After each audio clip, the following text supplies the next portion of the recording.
Set for the non functional gene. तो इसका मतलब ये है कि वो उस जीन की हेल्प करे, उस जीन की प्रोडक्शन में हेल्प करे जो फंक्शन करना चाहिए था पर वो अब नहीं कर रहा है, क्योंकि एक डिफेक्टिव जीन ने उसके फंक्शन को रोक दिया। तो फिर हमारा नॉर्मल जीन जो हमने डिलीवर किया है इंडिविजुअल या फिर एम्ब्रियो में, तो फिर वो डिफेक्टिव जीन के फंक्शन को टेक ओवर करेगा, कंट्रोल ले लेगा उस डिफेक्टिव जीन के फंक्शन को, और उसके बदले जो नॉन फंक्शनल जीन था जिसको काम करना था पर वो काम नहीं कर पाया ड्यू टू जेनेटिक डिफेक्ट, तो फिर उसको हेल्प करेगा हमारा जो नॉर्मल जीन, हमने जो करेक्टिव जीन है जिसे हमने डाला है उस होस्ट के अंदर या फिर उसके एम्ब्रियो के अंदर, ताकि जो एम्ब्रियो स्टेज में है जो पर्सन, अगर वो पहले से ही जीन डिफेक्ट डिटेक्ट कर लिया एम्ब्रियो स्टेज में, तो फिर हम एम्ब्रियो स्टेज में भी नॉर्मल जीन को डाल सकते हैं ताकि वो डिफेक्टिव जीन हट जाए। The first clinical gene therapy was given in 1990 to a 4-year-old girl with adenosine DM-ADA deficiency। तो फिर पहली बार जब जीन थेरेपी कभी यूज़ हुई थी वो 1990 था, और उसमें 9 साल की लड़की को जीन थेरेपी दी गई थी क्योंकि उसके अंदर एडीए की डेफिशिएंसी थी। एडीए की डेफिशिएंसी के कारण इम्यून सिस्टम ख़राब होता है, तो फिर इसलिए ये एडीए को ट्रीट करने के लिए जीन थेरेपी दी गई थी 1990 में 4 साल की लड़की को। तो फिर एडीए जो एंजाइम है वो क्रूशियल है इम्यून सिस्टम के फंक्शन के लिए, तो और अगर इसकी डेफिशिएंसी होगी तो फिर इम्यून सिस्टम फंक्शन अच्छे से नहीं कर पाएगा। The disorder is caused due to deletion of the gene for adenosine DM-। Deletion का मतलब होता है रिमूव करना किसी चीज़ को, तो फिर जो एडीए जीन को जब रिमूव कर देते हैं तो फिर तब ये डिसऑर्डर होता है। एडीए माने एडिनोसाइन डाइमेस जीन को जब रिमूव हो जाता है तो फिर तब ये डिसऑर्डर होता है। एडिनोसाइन डाइमेस डेफिशिएंसी प्रॉब्लम तब होती है जब एडिनोसाइन डाइमेस का जीन निकल जाए। In some children, ADA deficiency can be cured by bone marrow transplantation. In others, it can be treated by enzyme replacement therapy, in which functional ADA is given to patient by injection। तो फिर अगर बच्चों में अगर ADA deficiency हो जाए तो फिर उसे हम क्योर कर सकते हैं बोन मैरो दे के। अब बोन मैरो बोन में प्रेजेंट होती है। In others it can be treated by enzyme replacement. तो फिर अगर हम दूसरों की बात करें बच्चों को छोड़ के, तो फिर उनमें ये क्योर हो सकता है एंजाइम रिप्लेसमेंट थेरेपी से। अब इस एंजाइम रिप्लेसमेंट थेरेपी में क्या होता है, इसमें फंक्शनल एडीए दिया जाता है पेशेंट को bye injection. But the problem with both of these approaches that they cannot completely curative।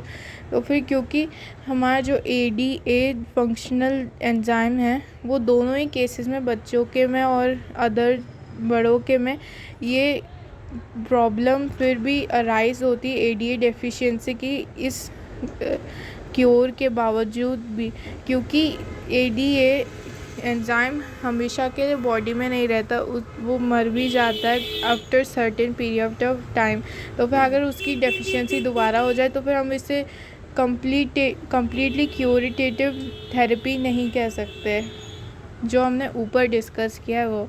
As a first step towards gene therapy, lymphocytes from the blood of the patients are grown in culture outside of body। तो फिर lymphocytes immune system के sales होते हैं, तो फिर हम उसे blood से लेते, पेशेंट के ब्लड सेल से, और हम उससे आउटसाइड दी बॉडी ग्रो करते। कल्चर करना माने बहुत सारा मल्टीप्लाई करना उसी चीज़ को कल्चर करना, जैसे हमने पिछले चैप्टर में देखा था बैक्टीरिया के लिए। पर अब यहाँ पर हम लिम्फोसाइट जो हमने ब्लड से लिए उसका कल्चर करेंगे, माने उससे मल्टीपल उसकी कॉपीज़ बनाएंगे, मल्टीपल कॉपीज़ उसकी। A functional ADA cDNA using a retroviral vector. Retroviral माने ऐसे वायरस जो RNA को अपनी जेनेटिक मटेरियल जैसे यूज़ करते हैं, और वेक्टर माने जो हेल्प करती है हमारे जीन ऑफ डिज़ायर को होस्ट में डालने के लिए और मल्टीपल कॉपीज़ बनाने में। तो फिर हम फंक्शनल ADA लेंगे, और ADA माने एडिनोसिन डाइमिनेस एडिनोसाइन डाइमिनेस। हमने फंक्शनल एडिनोसाइन डाइमिनेस लिया है एंजाइम, और उसके साथ हमने लिया है cDNA यूजिंग रेट्रोवायरल वेक्टर। और हमने ADA और cDNA को रेट्रोवायरल वेक्टर के साथ जोड़ दिया है, ताकि ये वेक्टर हमारी हेल्प करे होस्ट ऑर्गेनिज्म में इसे पहुंचाने में, इस फंक्शनल ADA को डालने में। इस then introduce into this lymphocytes. अब ये जो हमने रिकॉम्बिनेंट DNA बनाया है, जिसमें फंक्शनल AD है विद cDNA, जो हमने कंबाइन किया है रेट्रोवायरल वेक्टर के साथ, अब हमने उसे उस पेशेंट के लिम्फोसाइट सेल में डाल दिया है, ये recombinant DNA, which are subsequently return to the patient. अब ये जो हमने लिम्फोसाइट्स में जो फंक्शनल ADA वाला डाला है रिकॉम्बिनेंट DNA, हम अब इस लिम्फोसाइट को मल्टीपल टाइम्स कॉपी करेंगे, इसकी मल्टीपल टाइम कॉपीज़ बनाएंगे, कल्चर करेंगे, और फिर हम इसे वापस पेशेंट के ब्लड में डाल देंगे। However as the cells are not immortal, पर अब ये लिम्फोसाइट्स भी तो इमोर्टल नहीं होते, माने ये हमेशा के लिए ज़िंदा नहीं रहते। The patient required periodic infusion of such genetically engineered lymphocytes. अब ये जो हमने अबव में जो डिस्कस किए कि ये जेनेटिकली इंजीनियर्ड लिम्फोसाइट्स कैसे बनते हैं, तो फिर ये जो जेनेटिकली इंजीनियर्ड लिम्फोसाइट्स है, ये पेशेंट्स को तब दिए जाते हैं जब ये लिम्फोसाइट्स ख़त्म हो जाए, क्योंकि ये लिम्फोसाइट्स की लाइफ इतनी लॉन्ग नहीं है कि वो हमेशा के लिए पेशेंट के बॉडी में रहे। तो फिर इसलिए इसे पीरियोडिकली डालना पड़ता है इन लिम्फोसाइट्स को पेशेंट के बॉडी में। अब ये लिम्फोसाइट जेनेटिकली इंजीनियर्ड है, इनके अंदर फंक्शनल ADA, इसलिए इसे डालना पड़ता है पेशेंट में पीरियोडिकली। हाउएवर पीरियोडिकली माने तब जब पेशेंट के अंदर वो ADA ख़त्म हो जाए, फंक्शनल ADA ख़त्म हो जाए। However, if the gene isolate from bone marrow cells producing ADA is introduced into cells at embryonic stage, it could be permanently cured। तो फिर हम जो ADA है, फंक्शनल ADA है, अगर हम इसे एम्ब्रियोनिक स्टेज, मतलब जब बेबी कहते मदर के बूम के अंदर जब डेवलप हो रहा है, तो उस स्टेज में अगर हम ADA उस एम्ब्रियो को दे दें, तो फिर वो एम्ब्रियो के लिए परमानेंट क्योर हो जाएगा। ये ADA की प्रॉब्लम एम्ब्रियो स्टेज में ही सॉल्व हो जाएगी, और फिर दोबारा ADA पीरियोडिकली नहीं देना पड़ेगा अगर हम उसे एम्ब्रियो स्टेज में ही क्योर कर दे तो। और हमने ये ADA को एक ऐसे बोन मैरो सेल से लिए जो प्रोड्यूस करते हैं ADA, जिसका नाम है adenosine deaminase enzyme. Molecular diagnosis. You know that for effective treatment of a disease, early diagnosis and understanding its pathophysiology is very important। तो फिर हमें पता है अगर हमें किसी डिज़ीज़ को जल्दी से जल्दी ठीक करना है, तो फिर हमें उसकी अर्ली स्टेजेस में उसे डायग्नोस करना होगा, माने ठीक करना होगा उसे उसकी अर्ली स्टेज में ही। And understanding its pathophysiology physically physiology. तो फिर पैथोफिजियोलॉजी का मतलब होता है कि अबनॉर्मल जब चेंजेस आते हैं बॉडी में ड्यू टू पैथोजन, तो फिर उसे स्टडी करने को हम कहते हैं पैथोफिजियोलॉजी। कि क्या कहते हैं, कैसे बॉडी में अबनॉर्मल चेंजेस हो रहे हैं उसे एग्जामिन करने को, उसे स्टडी करने को कहते हैं पैथोफिजियोलॉजी।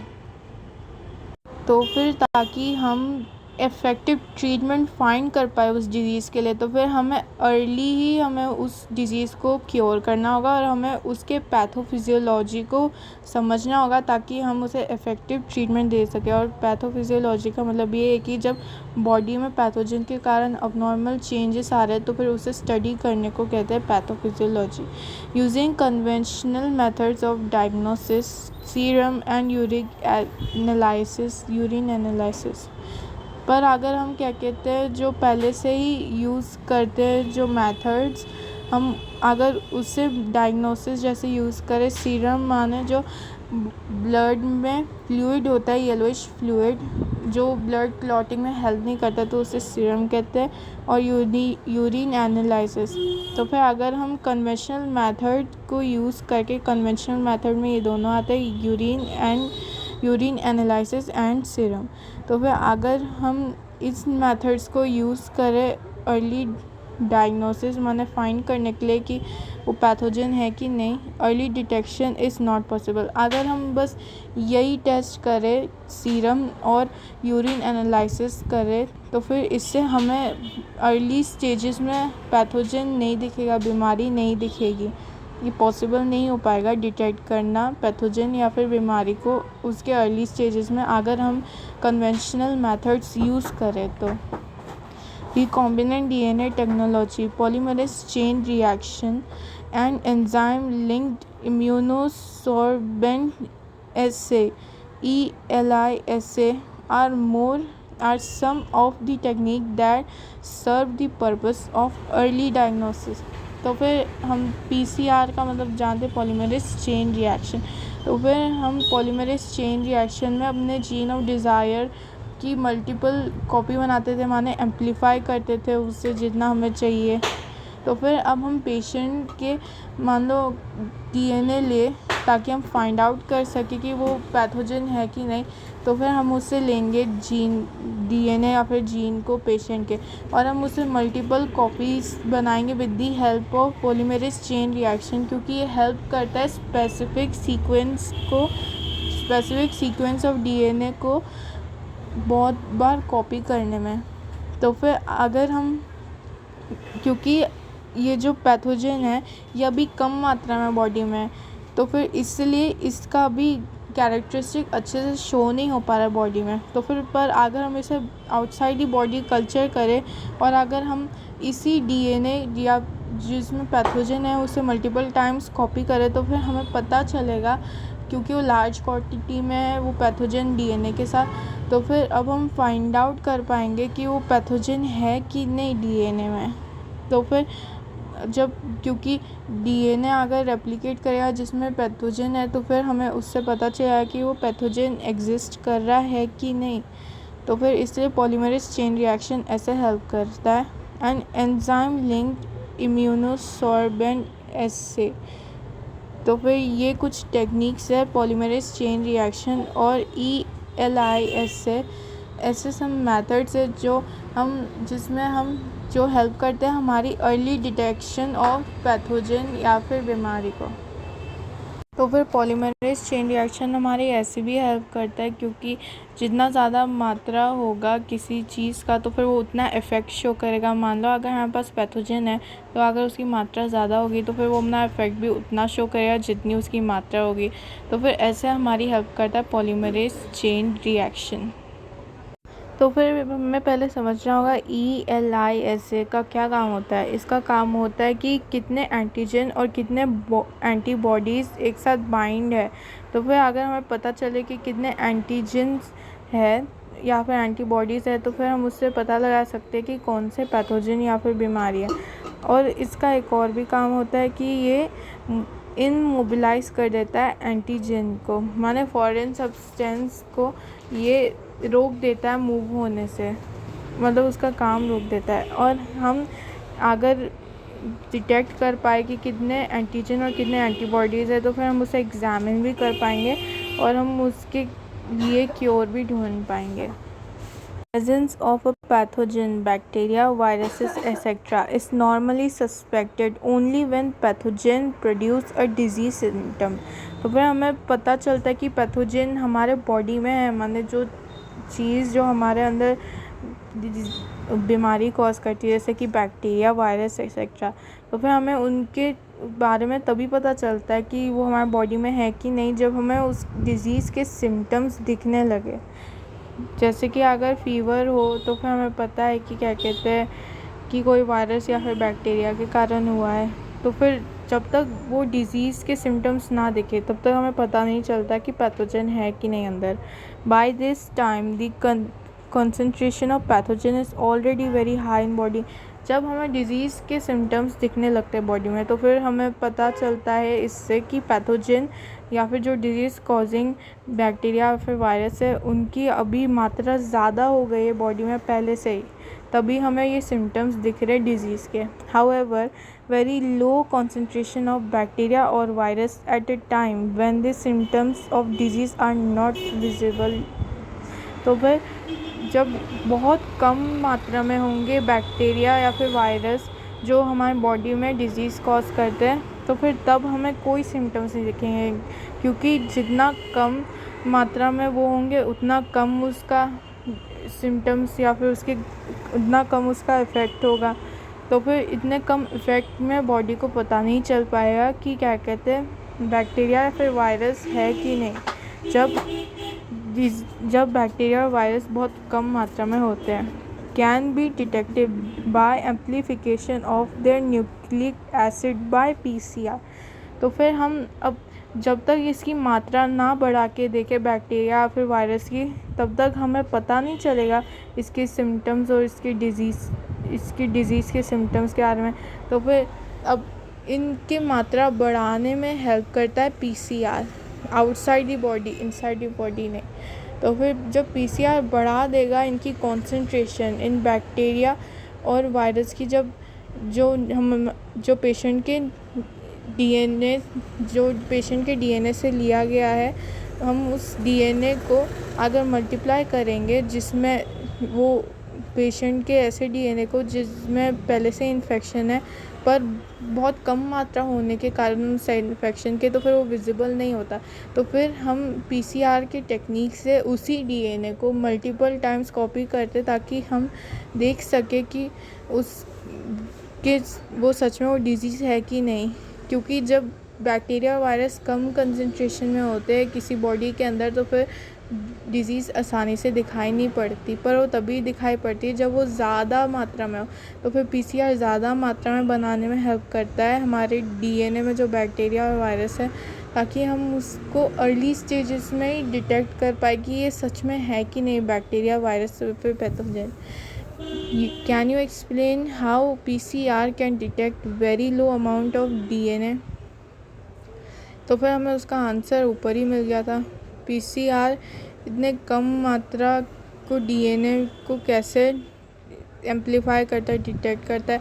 तो फिर वो पहले एम्पलीफाई कर देता है PCR, ताकि हम देख सकें कि लार्ज क्वांटिटी में, क्योंकि अच्छे से विजिबल होता है उसके सिम्टम्स बैक्टीरिया और वायरस के, तो फिर ऐसे PCR हेल्प करता है। PCR is now routinely used to detect HIV in suspected AIDS patient। तो फिर अब PCR कहाँ पर यूज़ होता है? ये यूज़ होता है डिटेक्ट करने के लिए कि HIV है कि नहीं, जो पेशेंट होते हैं उसमें HIV है कि नहीं, ये डिटेक्ट करने के लिए PCR टेक्निक को यूज़ करा जाता है। It is now being used to detect mutations in gene in suspected cancer patients too। तो फिर अब कैंसर की सेल अगर कम मात्रा में होगी तो फिर तब वो अपना नहीं दिखाएगी इफ़ेक्ट, पर अगर वो ज़्यादा मात्रा में होगी तो तभी इफ़ेक्ट दिखाएगी। तो फिर अब ये जीन्स जो म्यूटेशन माने बदलना, तो फिर अगर हमें देखना है कि हमारी जीन्स बदल रही है कि नहीं due to cancer in early stages, जब दिखाई भी ना पड़े, तो उसके लिए भी पीसीआर टेक्निक यूज़ होती है, क्योंकि पीसीआर एम्पलीफाई कर देती है उस डीएनए को जिसको हम एम्पलीफाई करना चाहते हैं। It is a powerful technique to identify many other genetic disorders.